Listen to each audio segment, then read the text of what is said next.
Është zgjidhje tjetër më të favorshme se sa mbajtja e një palë zgjedhjeve të jashtëzakonshme hapur në bashkëpunim me komunitetin serb, pa asnjë paragjykim, por jo me grupime politike të cilat janë të involvuara dhe punojnë kundër shtetit të Kosovës. Mendoj që zgjedhjet janë të domosdoshme për shkak se ka kaluar një kohë e gjatë, kanë kaluar 6 muaj prej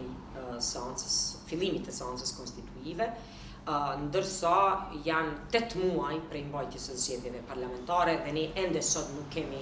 kuvend të konstituar. Dhe në situatën e tillë, vendimi më demokratik dhe në përputhje edhe me obligimin që kemi ndaj gjithësisht si përfaqësues të popullit ndaj qytetarëve që na kanë votuar, është që të kthejmë mandatin tek ta. Nëse për 8 muaj pas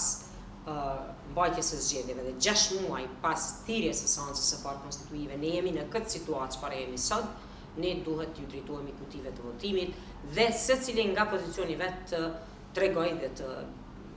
kërkojë nga qytetarët qartësi për rrugtimin tutje. Në situatën aktuale nuk është zgjidhje tjetër më të favorshme se sa mbajtja e një palë zgjedhjeve të jashtëzakonshme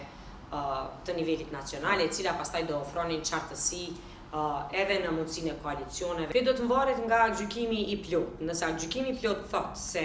kuvendi nuk konsiderohet i konstituar nëse nuk zgjedhet një nënkryetari nga ratë të komunitetit serb, pa specifikuar grupimin politik,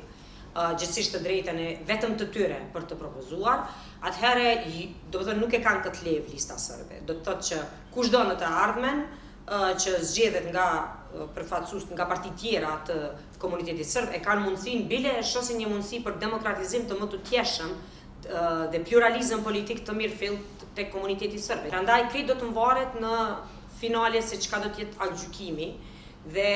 ai do jepet e drejta që ne besojmë se i takon gjithsesi edhe përfaqësuesve të partive tjera që nuk janë përfaqësues të listës serbe në këtë rast si grupimi më i madh politik nga komuniteti serb që të zgjedhen në kryesi të kuvendit. Kjo çështje ka të bëjë jo vetëm me orientim politik, ka të bëjë me ndjenjen e përgjegjësisë për shtetin dhe republikën tonë. Dhe në momentin kur ne si shumicë tregojmë se jemi të hapur në bashkëpunim me komunitetin serb, pa asnjë paragjykim, por jo me grupime politike të cilat janë të involvuara dhe punojnë kundër shtetit të Kosovës.